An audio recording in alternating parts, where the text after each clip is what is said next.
Hello student, कैसे हैं आप सभी? कमेंट करके ज़रूर बताएं। मैं आपका दोस्त प्रीतम कुमार साहू आपके सामने हाजिर हूँ एक नए टॉपिक के साथ, जिसका नाम है बेस्ट मल्टीप्लिकेशन ट्रिक पार्ट 2। अगर इससे पहले अगर आपने मेरी जो पार्ट 1 है उसे अगर आप नहीं देखे हैं तो जाके ज़रूर देख लीजिएगा। इसका लिंक भी मैं आपको डिस्क्रिप्शन में प्रोवाइड करा दूँगा। बहुत ही ज़्यादा इम्पोर्टेंट कॉन्सेप्ट है, बिकॉज मल्टीप्लाई ही एक ऐसा कॉन्सेप्ट है जो सबसे ज़्यादा समय लेता है। और मैं आपको मल्टीप्लाई का एक से बढ़ के एक ट्रिक बताने वाला हूँ। करने का तरीका वही रहेगा, बस नज़रिया चेंज हो जाएगा, जिसकी मदद से आप अपना बहुत ही ज़्यादा समय बचा पाएंगे कि आपका ज़्यादा समय वेस्ट ना हो। इसलिए समय को बर्बाद न करते हुए आगे बढ़ते हैं। आपको अगर कभी भी दे दिया जाए 99 से मल्टीप्लाई करने का, तो आप कैसे करेंगे? 99 को मल्टीप्लाई करना मीन्स, किसी भी वर्ड को 99 से मल्टीप्लाई करना मीन्स आप 99 की जगह पे लिख सकते हैं 100 - 1। ओके, 100 - 1। सो आप यहाँ पे क्वेश्चन में भी देख सकते हैं, जैसे कि मेरे पीपीटी में दिया हुआ है 945425 इंटू 99। ठीक है, अब ये 99 को यहाँ पे बदला जा चुका है 100 - 1। ओके, किसी को कोई दिक्कत नहीं होना चाहिए। It's a very easy concept कि आपको 100 - 1 के साथ 5425 को मल्टीप्लाई करना है। अब आपको ये ध्यान रखना होगा कि जो 5425 है, इसको आपको 100 से मल्टीप्लाई करना होगा, देन अगेन आपको उसको -1 से भी मल्टीप्लाई करना होगा। मैंने बहुत बार देखा है कि 5425 100 से मल्टीप्लाई कर देते हैं, लेकिन 1 को एज इट इज़ छोड़ देते हैं। ऐसा नहीं है। अगर ब्रैकेट में है तो ब्रैकेट से पहले ये दोनों से मल्टीप्लाई होगा। ये छोटी छोटी बातें हैं जो आपको एग्ज़ाम के समय पे काम आती है, और यही छोटे छोटे कॉन्सेप्ट आपको मैथ्स में स्ट्रॉन्ग बनाती है, क्वालिटेटिव एप्टीट्यूड में स्ट्रॉन्ग बनाती है। ओके, सो 54, तो अगर आप मल्टीप्लाई करते हैं तो 100 से मल्टीप्लाई करने पे आपको मिलता है 5425 00 - 5425। तो आपको एज इट इज़ आंसर क्या मिलेगा? 530707 सी। इट्स अ वेरी इजी, बहुत ही ज़्यादा आसान हो गया है अब हमें सॉल्व करना। फॉर एग्जांपल, अगर आप 5425 का मल्टीप्लाई 99 बार करते हैं तो it's a very tough concept, बहुत ही ज़्यादा आपका समय बर्बाद होता है। बट ये समय बचाने के लिए ही मैं हाजिर हूँ आपके साथ अपने चैनल में, जिसका नाम है बैंकिंग बबुआ। ओके, सो एक और क्वेश्चन के साथ हम लोग प्रैक्टिस करेंगे।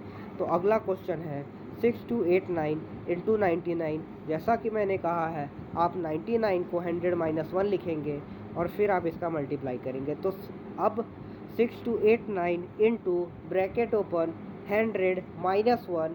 सो आपको इसके बाद क्या मिलेगा? जब आप 100 से मल्टीप्लाई करेंगे तो 628900 माइनस 6289 इज इक्वल टू 56611। आप 6289 से जब 100 से जब मल्टीप्लाई करते हैं तो 2 ज़ीरो और बढ़ जाएगा, और जब आप 1 से मल्टीप्लाई करते हैं तो एज इट इज़ उतर जाता है। Okay, so let's begin to another concept. बहुत ही ज़्यादा इंपॉर्टेंट कॉन्सेप्ट है ये, 125 के साथ मल्टीप्लाई। देखिए, ये सब ट्रिक से सॉल्व होने वाले सवाल हैं, ये सब बेसिक्स क्वेश्चंस हैं। ये सब क्वेश्चंस दिखते बड़े हैं और रहते बड़े नहीं हैं, बट ये सब क्वेश्चंस आते हैं। क्यों? क्योंकि जो बैंकर्स आप बनने जा रहे हैं, बैंकर्स में सबसे बड़ी चीज़ है कि आप किस टेक्निक से सवाल को सॉल्व करते हैं। इसलिए आपका टेक्निक जो है, आपको हर एक टेक्निक आनी चाहिए अपने एग्ज़ाम को क्रैक करने के लिए। सो अभी हम लोग सिर्फ एक ट्रिक पढ़ रहे हैं, बाद में इसके क्वेश्चंस भी आएंगे, प्रैक्टिस सेशंस भी आएंगे, मेंस की भी तैयारी की जाएगी, ये सारे एग्ज़ाम की। तो आप बने रहिए मेरे चैनल के साथ, जिसका नाम है बैंकिंग बबुआ। सो अब यहाँ पे आपको दिया हुआ है सवाल में कि मल्टीप्लाई विथ 125। ओके, तो कैन वी से कि मल्टीप्लाई को मैं 125 को मैं 1000/8 लिख सकता हूँ। किसी को कोई दिक्कत हो तो ज़रूर बताइएगा कि सर 1000/8 क्यों लिख सकते हैं। अगर आपको डाउट है तो आप इसको डायरेक्ट 1000/8 से मल्टीप्लाई करेंगे। अगर आप इसको मल्टीप्लाई करेंगे तो आपको यही मिलने वाला है। ठीक है, तो 1000/8 से करेंगे। So it is very easy to solve. तो अब हम लोग क्या करेंगे, 68 फॉर एग्जांपल क्वेश्चन दिया हुआ है 68 इंटू 125, तो 125 के जगह पे मैं लिखूँगा 1000 by 8। It's a very easy. अब आप इसको मल्टीप्लाई कर देंगे तो कितना हो जाएगा, 68,000 बाई 8 इज इक्वल्स टू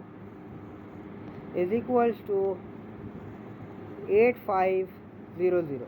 बहुत ही ज़्यादा आसान सवाल था ये, बहुत ही इजी सवाल है, कोई ज़्यादा मल्टीप्लाई करने की ज़रूरत नहीं है। बट अगर आप इसको 68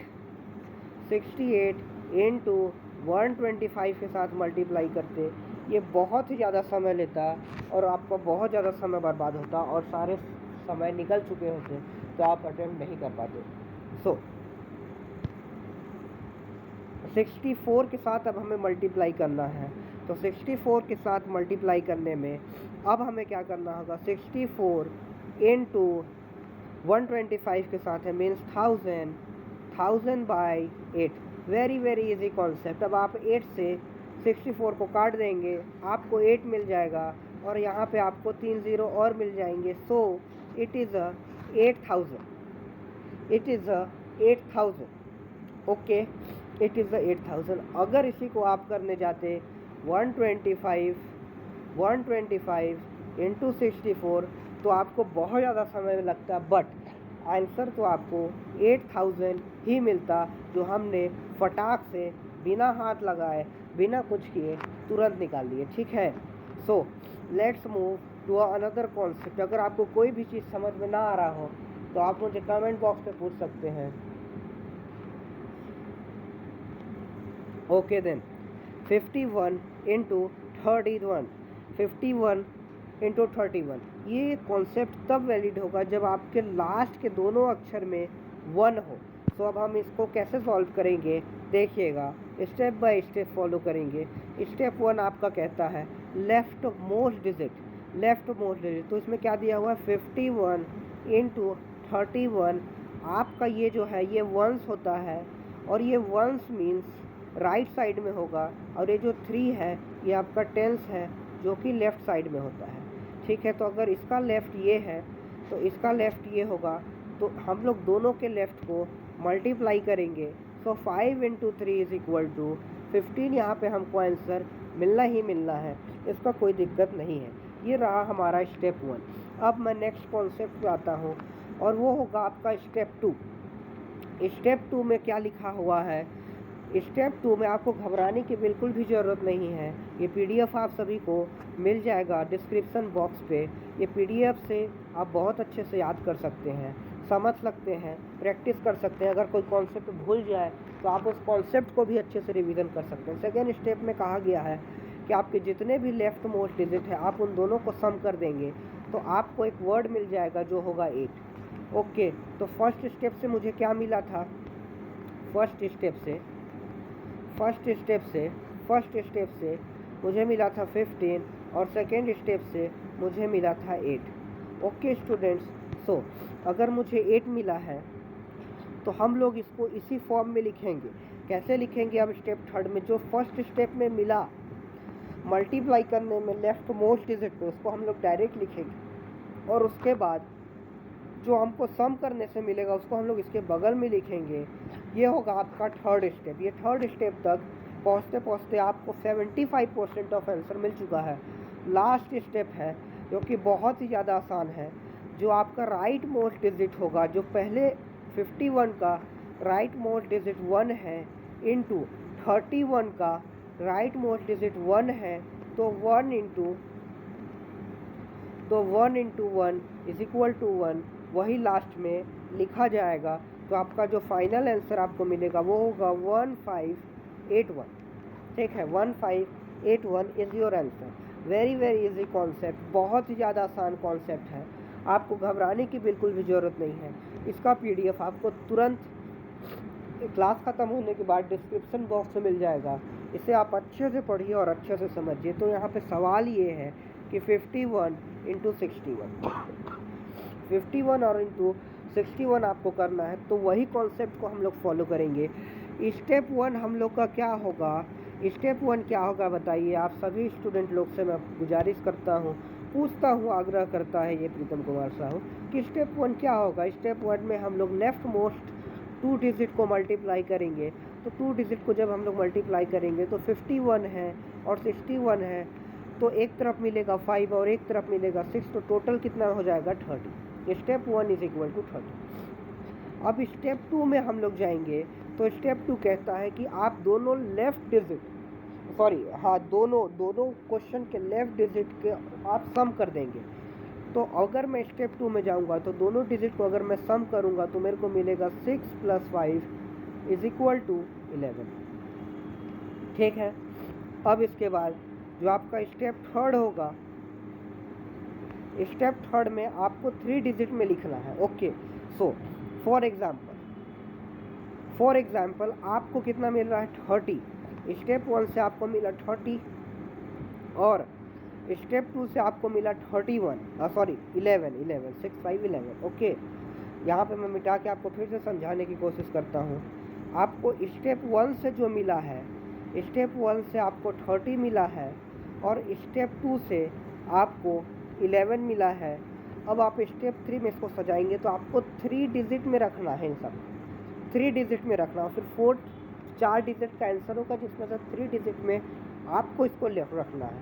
तो 3 डिजिट में आप स्टेप 3 में कैसे लिखेंगे। स्टेप 3 आपका हो जाएगा 30 11। तो ये जो 11 है ये इसमें कैरी हो जाएगा, तो ये बन जाएगा 3 1 1। ओके, स्टेप 3 तक हमें 3 1 1 मिल चुका है। अब उसके बाद आपका जो स्टेप 4 होगा, स्टेप 4 में आप मल्टीप्लाई करेंगे 1 × 1 इज इक्वल टू 1। ओके, तो यहाँ पे स्टेप 3 से मुझे मिला था, स्टेप 3 में मुझे मिला था 3 1 1 और स्टेप 4 में भी 1 मिलता है, तो आपका आंसर हो जाएगा 3 1 1 1। ओके स्टूडेंट्स, आप इस PDF को ज़रूर डाउनलोड करें, इसमें एक एक चीज़ अच्छे से समझाया हुआ है।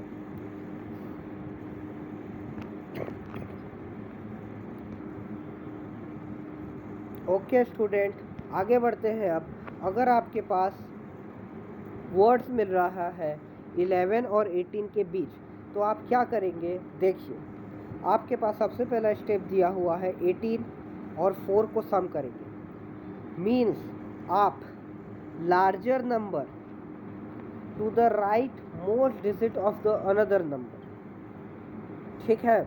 आप इसके साथ इसको मल्टीप्लाई करेंगे, सम करेंगे।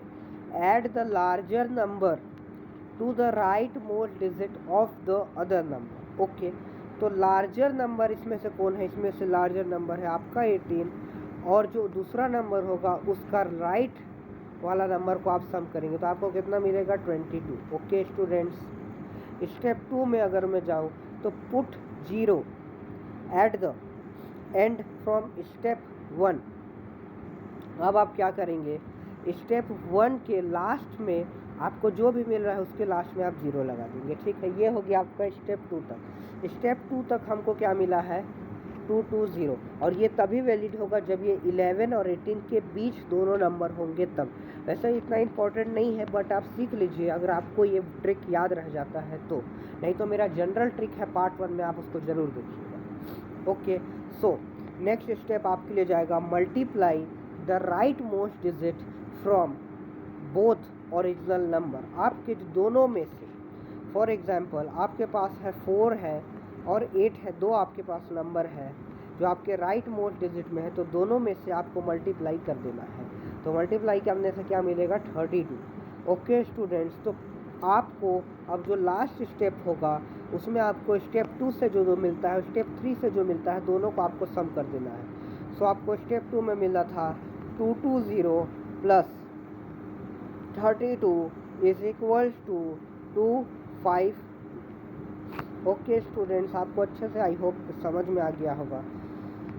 अब यहाँ पे आपका कॉन्सेप्ट आता है मल्टीप्लाई 2 डिजिट नंबर बाय 11। अगर आपको कोई भी टर्म 11 से डिवाइड करने को दे दिया जाएगा तो आप इसको मल्टीप्लाई कैसे करेंगे। ठीक है, तो 11 से मल्टीप्लाई करने में 53 × 11 करने के लिए आपको क्या करना होगा। देखिए, स्टेप 1 आपका कहता है कि आप सबसे पहले दोनों डिजिट को जोड़ देंगे। दोनों डिजिट को जोड़ देंगे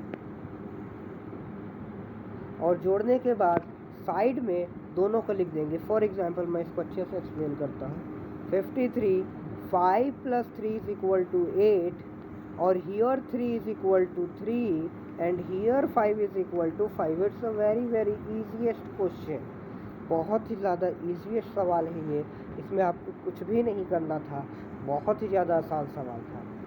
इसके बाद अगर मैं अगला क्वेश्चन पे जाऊँ तो अगला क्वेश्चन है 59 × 11। तो इसमें आपको क्या करना है, आपको सबसे पहले स्टेप में 9 को लिख देना है। इन दोनों को सम करेंगे, 5 + 9 = 14। 14 का 4 को यहाँ लिख देंगे, कैरी आपको 1 मिलेगा। 5 यहाँ पे उतरना था लेकिन कैरी मिल चुका है, तो 649 = your answer. Very easy concept, बहुत ही ज़्यादा आसान सवाल। यहाँ पे आप इसका सॉल्यूशन देख सकते हैं और आगे सवाल को भी समझ सकते हैं। बहुत ही आसान सवाल है। अब बहुत ही छोटे छोटे क्वेश्चंस आपको मिल रहे वाले हैं यहाँ पे। आप इसका प्रैक्टिस ज़रूर करें, पीडीएफ को डाउनलोड ज़रूर करें, इससे पहले वाला वीडियो को भी ज़रूर देखें। आपके मल्टीप्लाई बहुत ही अच्छी हो जाएगी। बहुत ही अच्छे प्यारे क्वेश्चंस हैं, बहुत ही प्यारे कॉन्सेप्ट्स हैं। सो अब मेरे पास सवाल है मल्टीप्लाई बाय 5। अब मल्टीप्लाई बाय 5 करने के लिए हमको क्या करना होता है, मल्टीप्लाई बाय 5 करना है तो मैं 10/2 लिख दूंगा। बहुत ही ज़्यादा आसान सवाल हो जाएगा फिर ये। तो अगर आप देख रहे हैं सवाल में, तो सवाल दिया हुआ है 1 2 3 4 1 2 3 4 1 2 3 4 × 10/2। क्या मैं इसको 10/2 लिख सकता हूँ? तो बहुत ही आसान सवाल हो गया आपके लिए। जैसे कि आप यहाँ पे देख सकते हैं, स्टेप भी दिया हुआ है कि divide the number by 2 and multiply by 10। जो भी आप सबसे पहले आप उसको डिवाइड कीजिए 2 से, और 2 से डिवाइड करने के बाद 10 से मल्टीप्लाई कीजिए, इज योर आंसर। 25 अगर आपको 5 दिया हुआ हो तो आप इसको 10/2 लिखिए, और अगर आपको 25/2 दिया हो तो 100/4 लिखिए। बस आपको इतना लिखना है और आपका आंसर आपके हाथ में। कोई दिक्कत वाला बात नहीं होना चाहिए। It's a very easy concept, बहुत ही आसानी से इसे आप कर सकते हैं। Okay, so another method is multiply by 9। Same usual है, बहुत ही आसान है। जब हम लोग 99 पढ़े थे वही कॉन्सेप्ट है। अगर आपको 56 के साथ 9 का मल्टीप्लाई करने को दे दिया जाए तो ये 9 को आप काट के 10 - 1 ब्रैकेट में ले आइएगा, और फिर आप इसको 56 × 10 - 1 लिखिए ब्रैकेट में, तो हो जाएगा 560 - 56 = आपका जो आंसर होगा वो होगा 504। बहुत ही आसान सवाल। 560 में से 56 घटा देंगे, 504 इज़ योर आंसर। बहुत ही आसान सवाल, बहुत ही अच्छे तरीके से किया। So let's come to a last method of our questions is factorization method. Factorization method को कैसे करते हैं ये आप इससे देख के समझ लीजिएगा। बहुत आसान है, बस इसको आपको तोड़ना है। फॉर एग्ज़ाम्पल अगर आपको 33 दिया हुआ है तो आप उसको 11 × 3 बना लीजिए, ठीक है।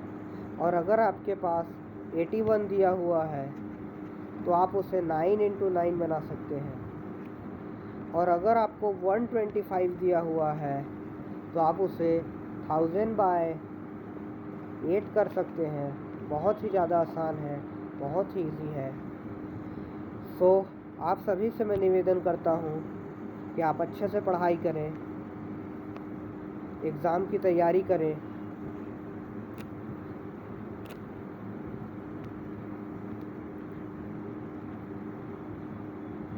आप बहुत ही अच्छे से पढ़ाई करें, एग्ज़ाम की तैयारी करें, किसी के साथ कम घूमने जाएं और अपने पढ़ाई पे ध्यान दें। एग्ज़ाम नज़दीक है, इसलिए मैं प्रीतम कुमार साहू अब आपसे विदा लेता हूँ। मिलता हूँ आपसे अगली क्लास में। तब तक के लिए धन्यवाद। जय हिंद, आदाब, सत श्री अकाल, और खूब पढ़िएगा, कम मज़ा करिएगा। धन्यवाद।